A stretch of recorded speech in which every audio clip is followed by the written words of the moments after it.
Então, boa noite, meu nome é Rodrigo Tessol, eu sou enfermeiro e nós vamos falar sobre a NR7, o treinamento básico em primeiros socorros. O que são os primeiros socorros? A definição, então, é o pronto atendimento a partir de um sinistro até a chegada de uma equipe especializada. Não é um atendimento médico, porém representa a diferença entre a vida e a morte para o paciente. O socorrista, então, está sob risco em qualquer socorro. O contato com sangue, saliva e outros fluidos corpóreos serão sempre uma ameaça para se contrair doenças infecciosas. Deixar o material usado no socorro exposto no local torna um novo foco de infecção para outras pessoas que estão naquele ambiente. Então, a gente deve sempre procurar usar luvas, máscaras, proteção ocular e aventais. Ao término então do socorro, entregue todo esse material usado à equipe especializada para que seja feito o descarte de forma correta. Então, quando nós chegarmos no local, nós vamos fazer uma triagem da vítima. Começa então pela avaliação com uma cadeia, inicia com a avaliação orientada para o cuidado, em segundo, o pedido de socorro, em terceiro, a avaliação do local e em quarto, a avaliação do acidente propriamente dito. Vamos desmiuçar um pouco isso. O que é a avaliação orientada para o cuidado? É a avaliação então realizada pelo socorrista no local da emergência, até a chegada da equipe especializada. Número 2, então, o pedido de socorro nada mais é do que a primeira ação do socorrista na chegada da emergência. Ele faz essa avaliação e pede socorro para garantir a chegada do carro com a equipe especializada, para fazer então a remoção dessa vítima dentro da hora crítica e, por conseguinte, aumentando a sobrevida da vítima. Então, quais são as informações que devem ser faladas nesse pedido de socorro?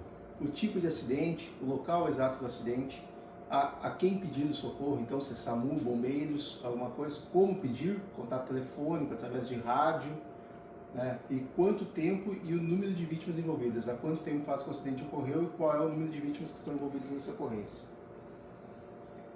Então, na avaliação do local, é a terceiro elo da cadeia. Ao chegar então no acidente, devemos observar o local para que possamos evitar que novos acidentes venham a acontecer dentro do local em que nos encontramos, então oferecendo risco à vítima, ao socorrista e aos curiosos.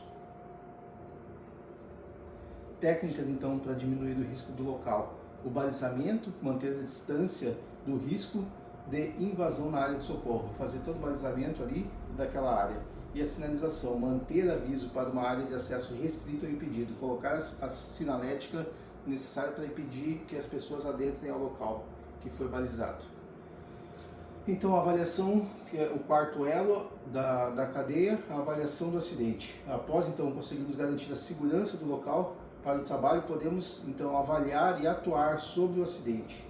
Devemos observar o tipo de acidente, como aconteceu, ou se está acontecendo e quais os riscos ainda permanecem naquele local. Técnicas, então, para diminuir os riscos em acidentes: o isolamento, manter afastado do acidente toda e qualquer pessoa que não faça parte da equipe.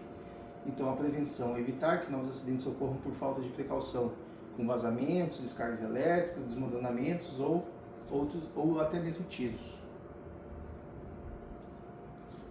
Agora a gente vai falar então da avaliação de sinais vitais e sinais de apoio. O que são os sinais vitais?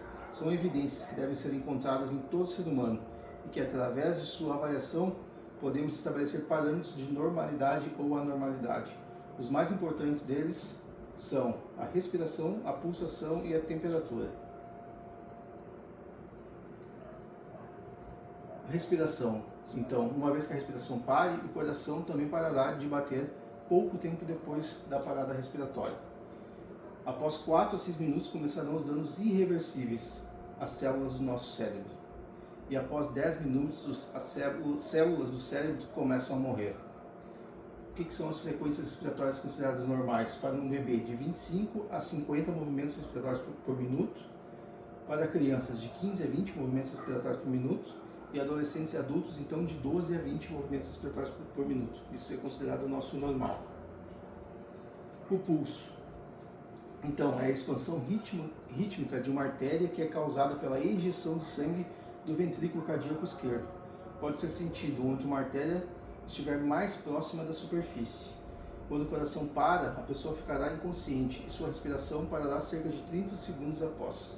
Qual é a frequência cardíaca considerada normal, então, para um recém-nascido? De 85 a 205 batimentos por minuto, para crianças de 2 a 10 anos de 60 a 140 batimentos por minuto e para os adultos de 60 a 100 batimentos por minuto. Então, um pulso normal radial, que é feito do lado externo do punho, pulso carotídeo, do lado do pescoço, e um pulso femoral, região inguinal.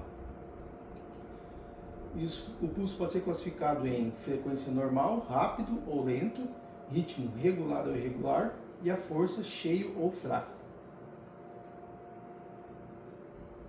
E os sinais de apoio, o que são considerados? A definição: são os sinais encontrados no paciente que nos auxiliam na avaliação do quadro de estado geral, mas que não devem ser analisados de forma exclusiva. Vamos falar então de uma convulsão. O que é a convulsão? Elas aparecem praticamente em todo tipo de lesão cerebral: paralisia e perda de sensibilidade, unilateral, lesão cerebral ou local, a bilateral, lesão medular. O que nós podemos ajudar para fazer essas verificações? Verificar se a pessoa está alerta, se ela atende a estímulos verbais, se ela atende a estímulos dolorosos ou se ela está inconsciente.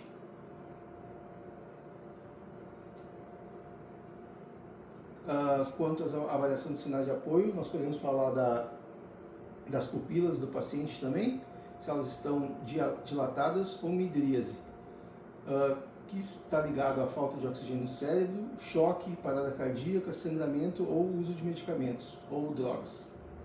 Contraídas ou miose, que é uma lesão do sistema nervoso central, e medicamentos ou drogas também, derivados de opioides, deixam essas pupilas mióticas. E elas podem ser então assimétricas ou assíncronas, que está relacionado ao trauma craniano. Cor da pele. A pele, então, de cor azulada ou cianótica é um sinal de insuficiência respiratória, presença de gás carbônico no organismo. Pálida, um possível sangramento ou obstrução dos vasos sanguíneos para a área pálida.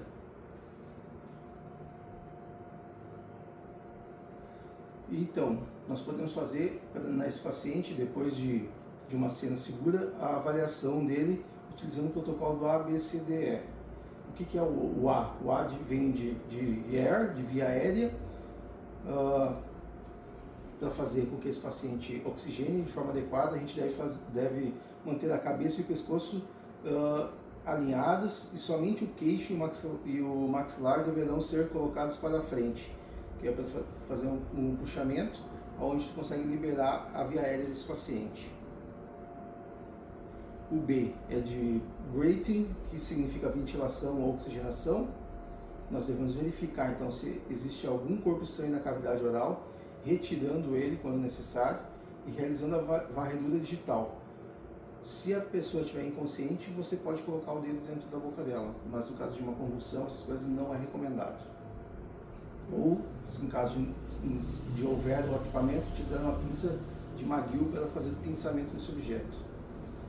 Então, nós devemos também verificar neste momento se a vítima respira, através do protocolo ver, ouvir e sentir.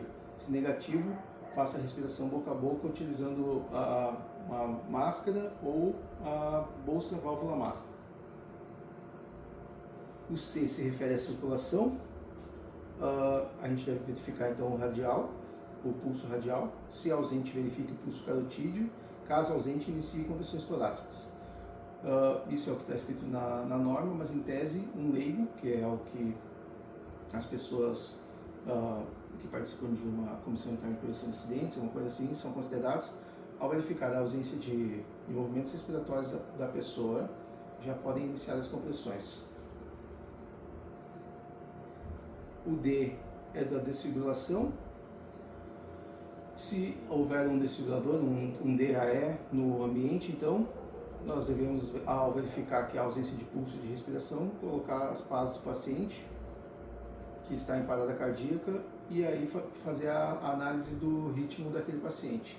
que é o equipamento ligado, vai fazer essa análise e vai determinar se o choque é recomendado ou não recomendado, e ele vai dar o ritmo das compressões torácicas para a ressuscitação cardiopulmonar.